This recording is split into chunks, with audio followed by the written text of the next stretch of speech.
Hey, Trienne here. Welcome back to the Be That Create That channel. Whether you are following us through YouTube, the podcast, or the Female Leader Headquarters, or even now LinkedIn, so glad that you're here and that you took the time to share with us today to really talk about your leadership journey. And everyone deserves to be led well on purpose. So with some intention, I bring you guys some great guests that are in the different coaching spaces, people that I've connected with on LinkedIn, through Facebook, just to try to continue to show how everybody really can make a difference and an impact on the world around them, doing things that they really love. So today I'm going to bring up someone that I recently met. Here we go, there we are. Good morning. Hi, Trienne. Thank you so much for the invitation. Lovely to be here. Well, obviously morning for me, but for you, why don't you share a little bit about yourself, where you're at? And again, I appreciate this is middle of the day for you. Yes, it's 2 o'clock in the afternoon here. I am just outside Edinburgh in Scotland, so in case you didn't gather from my accent. So yeah, lovely to meet you all virtually. And my name's Mahnaz. My business is called Build with Boundaries, and my passion is to help mums in business to discover and really uncover that identity that they dream of, to make that a reality.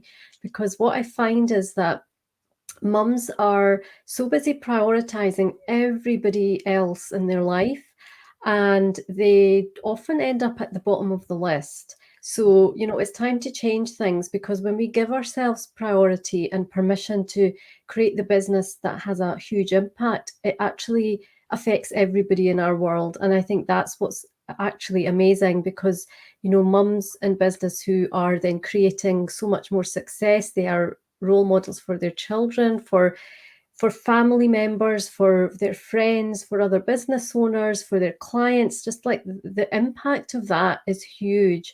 And I feel that, these mums need that support. So that's what I'm here to help them with. I love that so much. And a couple of the words that kind of popped out for me as you were doing that introduction was the uncovering and the word identity. So when you're first working with someone, I guess we should start with, how did you get started into doing what you're doing now? What did that journey look like? Okay, sure. So I'll take you back to lockdown. Please don't. I know, please don't judge me, Trienne, but just for a moment, back in lockdown, when lockdown just began, I found myself, I was already a small business owner, and I found myself working now from the dining table. I had 2 kids at home who were obviously trying to do some of their schooling online, and I had a husband at home who'd taken over the office. So I was working, but I wasn't, if that makes sense. So everybody would walk into my space, grabbing a snack, a coffee, whatever. I was supposed to be on call 24/7. Like whenever anybody wanted to speak to me, I was literally just getting interruptions, like hundreds of them every single day. And very, very early on, I realized that I needed to change something. This just was not going to work. It wasn't good for me, my health, and I wouldn't be able to support my family, which clearly they needed more of my time. Now, at this point, I was already overworking, and I was in this cycle and addiction to learning and working so, so hard, so much harder than I had ever worked in my corporate career. Because let's face it, when you do go into the entrepreneurial space, you don't really realize what it entails until you're in the thick of it. So therefore, this is what happened to me.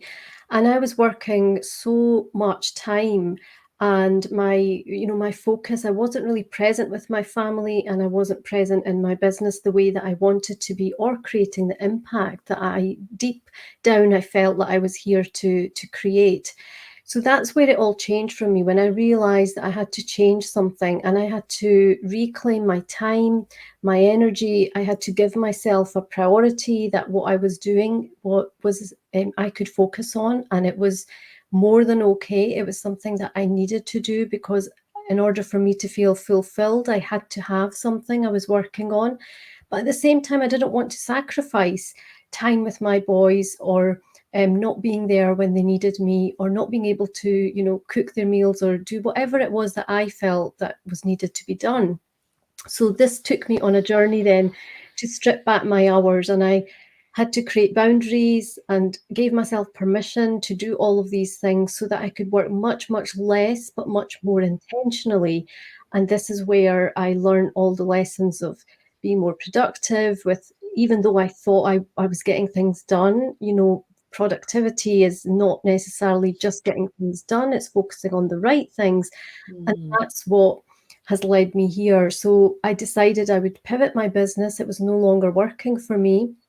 And like I said, it wasn't creating the impact that I wanted. So that's when I started to create this Build with Boundaries and be able to help support women to create the life that they want and the business, so that rather than them just dreaming about that and secretly sort of wishing it to happen, it's something that they could take action and, step by step work towards it in whatever time they have available, because everybody is different and has a different sort of routine and availability in terms of how they can work. So that's how I got started and got into this. So yeah, this is my sort of lockdown story, and it was Mhm. definitely, as I say sometimes, is that my business was my lockdown baby, because it did come out through all that reflection time, which I know so many of us had so many lessons at that time. Well, I think that I think you just filled our audience with like about a million golden nuggets, because I think many people can relate to that story of feeling like, I just know that I'm called to more. I'm just not quite sure how to do it yet. So then you get into the ugly of it. And, that's where some people either push through and they say, no, I know that I Mhm. am made to do something different. I want to feel a life that is fulfilled, but that I can still spend time with my family and be who I am. However, I think so many people just don't know what that first step looks like. And you're just reminding us that that first step is messy. I mean, I remember Yeah. being at the kitchen table as well. The room that I'm in right now actually used to be our toy room. So we moved, my office from the very back room to this room, and we moved all the girls' toys and desk or whatever to the back room. And it made such a difference, posture wise, and the Yeah. ability to use this room for the function that it needed to be used for. So again, when we go back to like that word identity, how do you really introduce and use that word with some of the people that you work with? Well, I think identity is about, what's in you, what's your sort of soul desire, and what you feel is your purpose, something that you're drawn to, something that, if would light you up, if you were able to dream of that perfect picture, that is where you would want to be and how you would be serving people. Because, let's face it, we're all helping others in different ways. And, we all have different toolkits and different skills that we bring to the world, and our life experience, for one.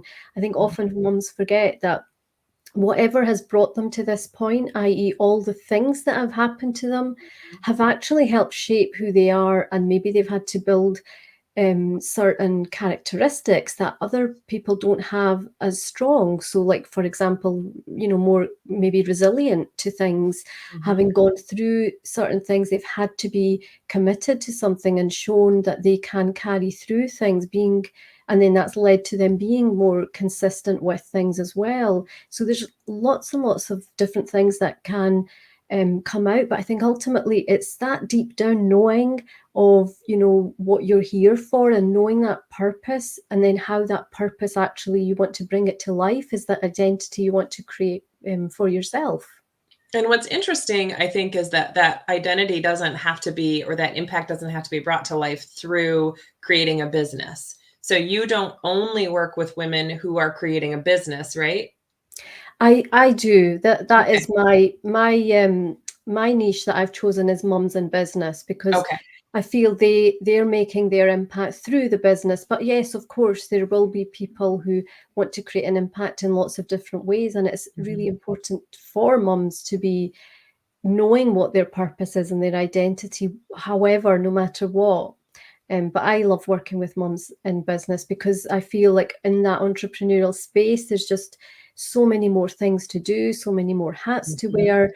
And then the learning never ever stops because things keep changing, right? You know, the tech changes. There's new systems that come in. There's new ideas and maybe things that people are trying out and new funnels or this, that, and the other. You see all these things everywhere, and it can lead mums in business to feel like, you know, they don't quite know what their path is. And that's where I'm focusing, because, you know, it's a really confusing and quite a lonely space often. I would agree with the lonely piece of it. I would say there's probably even some of my friends who don't necessarily know my vision or what I see ahead. Even my husband during lockdown, he was like, I don't know how many people are going to be going online after this. Like, I don't know how this is. He didn't see how it was all fitting together in my brain. And I come down to where there's some people who they see it and others don't, so they give up, or they see it and others don't and they say, but let me show you. So Yeah, there's those two that's different right. growth mindset, I believe, is the let me show you, I'm going to figure this out, right? Yeah. Yeah, I think you've touched on a great point, because I think that even in practically when you're doing things, you'll often find that when there's something that you want to do that is a bit of a challenge. So say it's a particular task in your for your business that you're doing, and you don't really feel drawn to doing it. There's something about it is sticky and you don't like it. There's two ways. Either you will just keep putting it off and not doing it, or you'll say, do you know what, I'm just going to get this done today. And tends to be that, you know, either that procrastination takes over, or you start doing it, and what can happen in the other direction can almost be like you're never quite finished because you keep perfecting it and thinking it's not quite ready yet.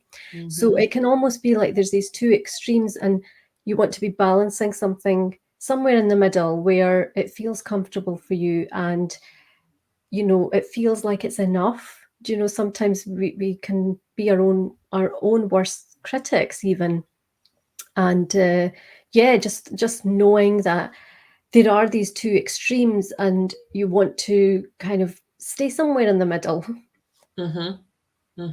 Yeah, because they're unsure unless they get a coach or a mentor of some sort of like, what's my next step? What am I going to do? What does this look like? And helping them think through the limiting beliefs of going through to that next step. Yeah. Yes. So when you were starting that journey, for me, I talk a lot about what I call the morning rush, which is a morning routine in some way of people who are successful. And I think that we all have our own, but I also believe that it doesn't only have to be a morning routine. There's night people out there who do a night routine to set them up for the next day. Yeah. What would you say is a non-negotiable in your day that for me would be similar to my morning routine? What do you feel like is a non-negotiable for you to be successful?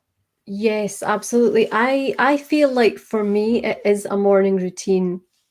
This is something that I created for myself, like way back when lockdown started. When I made that decision, I decided to start giving myself like just 15 minutes in the morning on my own. And I would do, you know, whether that was yoga or, you know, whatever I wanted to do to fill that time. And over the last few years, and that's just been evolving and changing for me. So that's what's magical about it, that I know, especially on a work day, I need that. It's become more like a ritual than it is a bit of movement, it is breathing, it is all sorts of things, but it's more like a ritual because it clears my head, and it allows me to be focused and ready to start my day. Because then when I do come to my desk and I'm starting my work, you know, I'm there, you know, I'm not like thinking about all these other things. I'm actually rearing to go, and it just helps reset myself. I'm sure that's something similar that you're finding in your morning routine. And it's so important to have that, giving that back to yourself. It's almost like giving yourself that time and space to just nurture yourself, really. So you said that you had two boys and yours are farther in age than mine. However, how do you think that they would describe your job if somebody asked them, hey, what does your mom do? What do they say? Oh my goodness, that's such a great question. Well, I think because my kids have seen, they're like 14 and nearly 18 now, so they've seen over the several years since I've been an entrepreneur, how I'm working and what my mission is and what I'm trying to do. And I'm not sure the exact words they would use, but my eldest certainly is on his own entrepreneurial journey already. So he gets it, and he knows that it's making a future. It's something that I'm working on today for like a future tomorrow, as if it were. So I think they would probably describe it like that, because I think they understand there's a lot of, it's kind of heavy work, isn't there, in the first few years in business, where you're learning and trying and doing all these things and finding out like what works for you, and also trying to create that name for yourself, and get more clients and testimonials, and whatever that looks like for you. So there's almost like there's a different kind of work there, but they know it's for something that will improve and impact them and all of us, much more as time goes on. And what's interesting is he's almost learning then at that point about personal branding.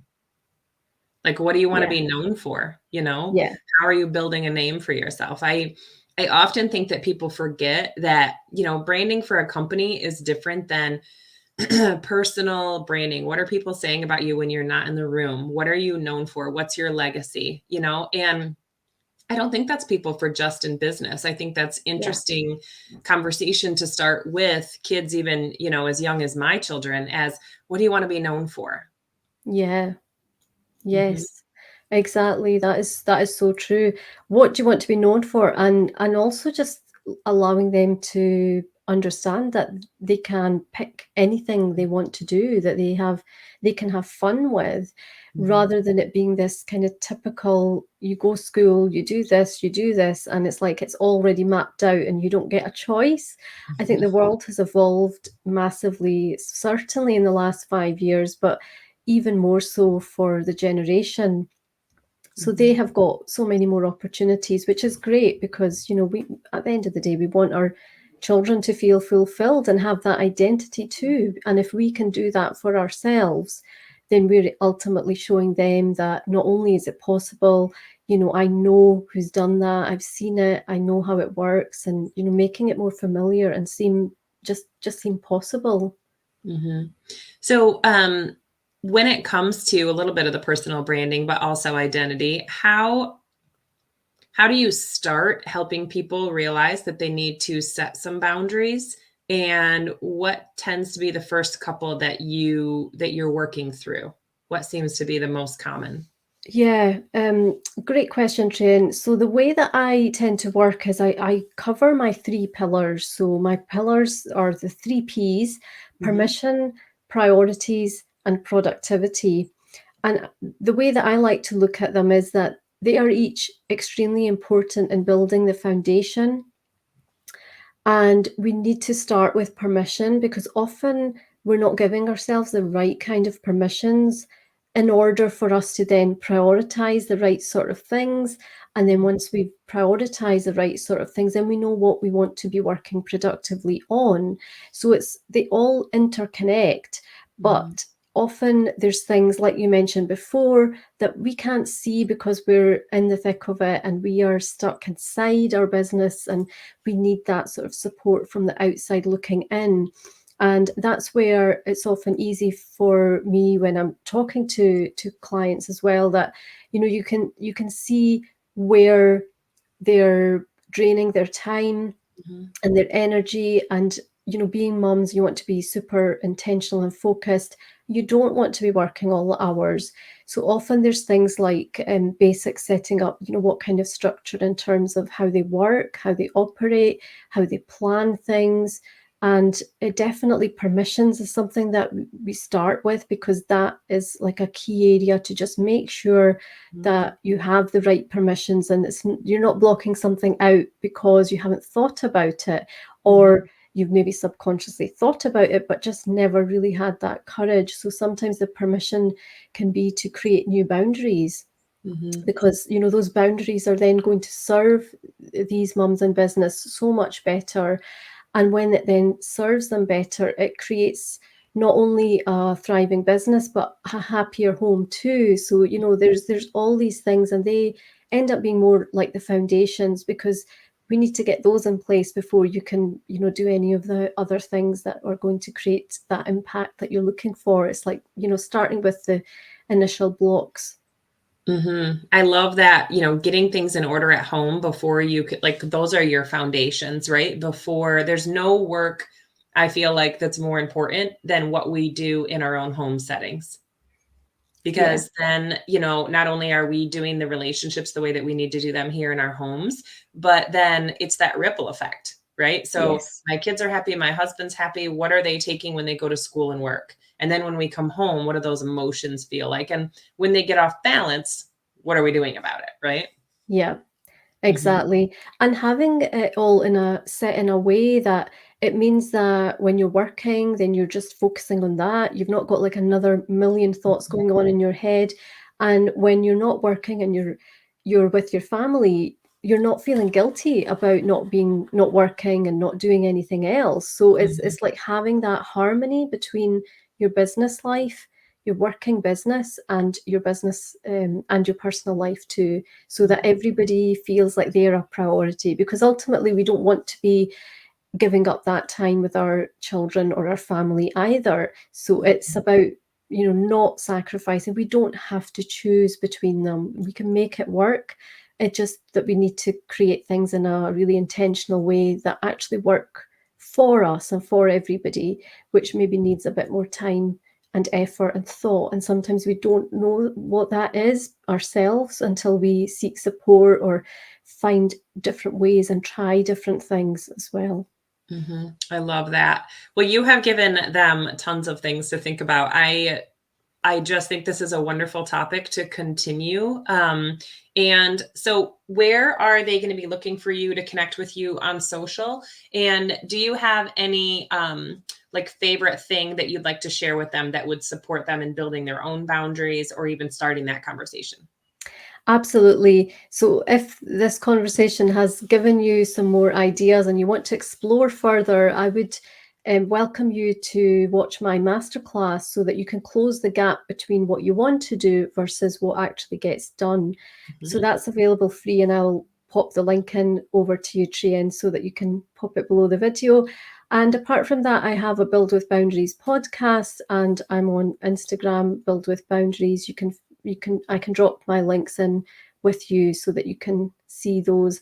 And buildwithboundaries.com, you can go there to watch the masterclass.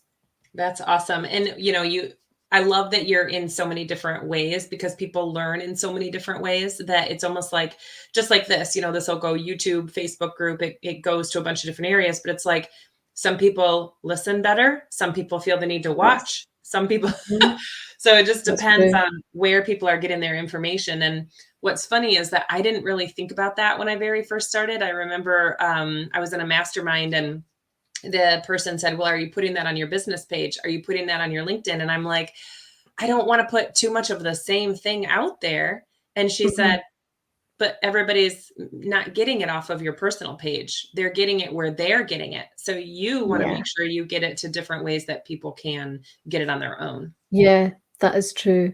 I guess there's just so many choices now, isn't there? There are.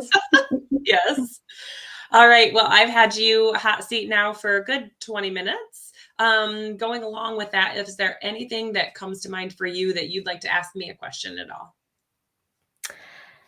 Well, I know, Trienne, you're busy restaurant owner, so I would love to know how you juggle that with your other duties and how you find, because obviously with a restaurant, you're physically having to be there.